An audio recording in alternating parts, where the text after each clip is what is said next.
سودانی لە واشنگتۆنە بەڵام بەر لە سەردانی سەرۆکۆزیرانی عێراق بۆ ئەمریکا لە 24 دوای ئەم ساڵ سەرۆکۆزیرانی هەرێمی کوردستان بانکی شتێکی فەرمی سەردانی واشنگتۆنی کرد لەگەڵ کۆمەڵێک لە بەرپرسانی باڵای ئەمریکا کۆبووە پێگە و سەنگی هەرێمی کوردستان لە گفتوگۆکانی نێوان واشنگتۆن و عێراق و هاوکات لە نێوان هەرێمی کوردستان و پەیوەندیانی کە هەیە ئەگەڕێتەوە بۆ هەوڵەکانی حکوومەتی هەرێمی کوردستان بە تایبەتی ڕۆڵی سەرۆکۆزیران مەسرور بارزانی ئەم سەردانش گرنگ دەبێت بۆ پێی کەشاندی هەرێمی کوردستانیش لەگەڵ سودانی بەشداری کۆبوونەوەکانی نێوان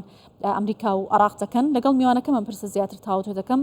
بەڕێز پرۆفسۆری یاریدەدەر دکتۆر شێرزاد سلێمان مامۆستای زانکۆ شرۆڤەکاری سیاسی لێرە لەگەڵما زۆر بەخێر بێ. پێکەوە ڕۆڵی هەرێمی کوردستان لە پەیوەندیەکانی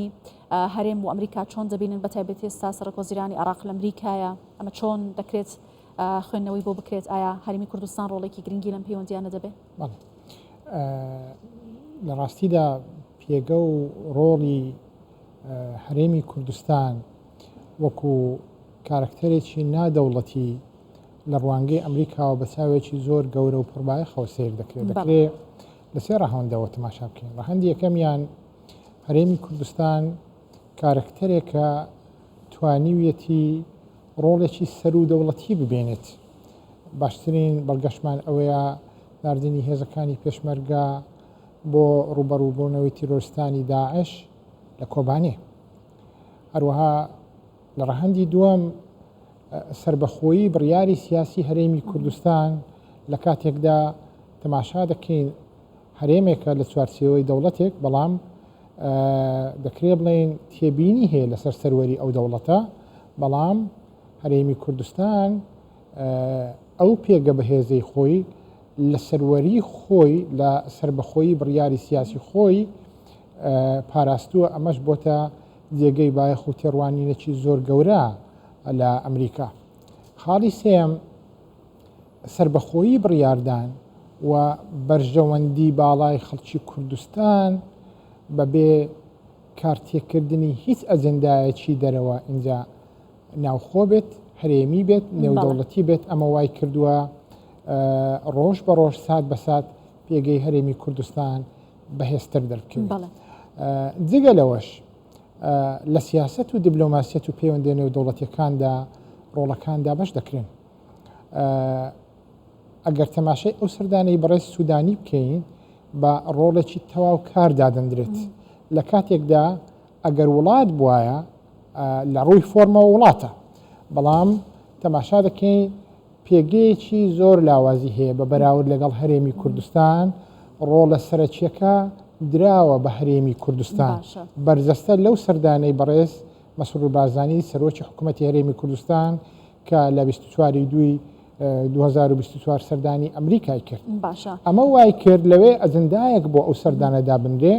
کە وا بکرێتن یەکێک ئەمە بە پێشهاتێکی زۆر گەورەش دادنرێت لە پەیوەندی نێودەوڵەتیەکان مەرج بۆ پێشوازیکردن لە سەرۆکۆزیرانی وڵاتێکدا بنرێ کە دەبێت لە ناوخۆی وڵاتی خۆتدا تا دەکرێت کێشەکان کەم بکەیەوە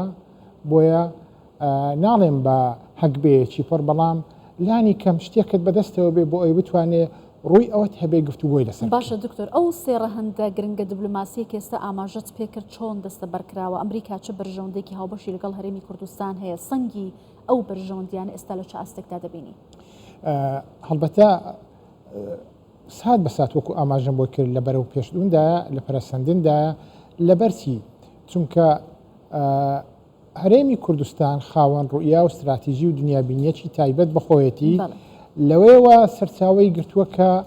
سەقامگیریەک لە سیاسەتی هەبێتن لە چۆنیەتی مامەڵەکردن لەگەڵ پێشهاتە سیاسیەکان لەگەڵ وڵاتانی زلهێز. بەڵام لە بەرامبەردا تەماشا دەکەین ئەگەر عێراق وەکو وڵات تەماشا بکەین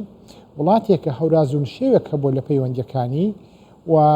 دەکرێت ناونیشانێک بۆ ئەو سەردانەی بەڕێز سودانی دابنێن. ئەویش ئەوەیە تا چەند عێراق وەکو وڵات خۆی دەتوانێت ڕزگار بکات لە نەک دەستێوەردان لەوانەیە شتێکی بچووک بێ ئەوەی دەگوترێت تەغەلغول. ئێستا عێراق دەکرێت بڵێن بە دوو وڵات سیر دەکرێت. وڵاتێکمان هەیە لە ڕووی شێوە دەیبینین دەسەڵاتی هەیە بەڵام وڵاتێک لە پشتەوەیە کە وڵاتی قوڵ دیپستیت دەولە العەمیقە ئەوەیە وەکو بڵێن دڵەوی هەموو کۆڵەگە سەرچەکانی وڵاتی بەدەستەوێ بەڵام کارکتەرەکانی لە پشتەوەی پەردەن بۆیە بۆ ئەمریکا زۆر گرنگە دەبێ عراق لەم سەردانەیدا طبعاً بەیەکێک لەو سەردانە گرنگانەدا دەنرێتن کە سەرۆکوەزیرانی وڵاتێک سەردانی وڵاتێک بکە بۆ ماوەی حوتەیەک بمێنێتەوە چۆن ئەو وڵاتە خۆی یەکلا دەکاتەوە کە لانی کەم بەشێکی کەمی سەروەریشی بۆ بەدەستەوە گەڕتاوەکو ئەمریکا بەرچاوڕوونێکی زیاتر هەبێ بۆ مامەڵەکردن باشە دکتۆر لە دوای سەردانەکەی بەڕێز سەرۆکوەزیرانی هەرێمی کوردستان مەسرور بارزانی بۆ ئەمریکا بەڕاستەوخۆ هاتە سەرخەت سەبارەت بۆ کێشانی لەسەر پرسی بوجە لە نێوان لە نێوان عراق و هەرێمی کوردستاندا هەبوو بەڵام بە کۆی ئەو بابەتانەی بەڕێزت باست کرد هەرێمی کوردستان لەکوێی ئەم کایە سیاسیانەدا وەستاوەتەوە چۆن توانێتی خۆی بپارێزێت لە نێوان ئەمریکا عراق ئەمریکا ئێران عێراق و ئێران لەبیرمان نەچێ عراق نەخشەی سیاسیەکەی کەوتۆتە شوێنێک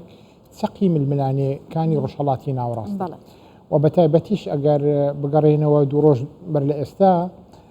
من ناوی دەنێم شوەیەکی سیاسی لە نێوان ئیسرائیل و کۆماری ئیسلامی ئێران کرا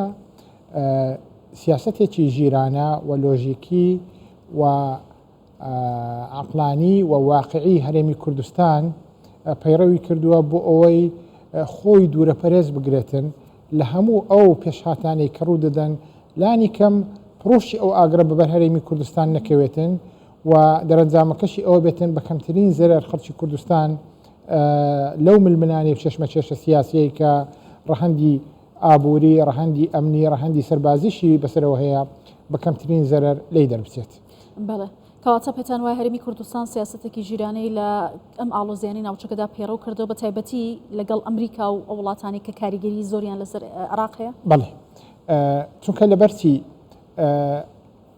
جگە لەوەی باسم لەوە کرد ناونشانی ئەو سەردانە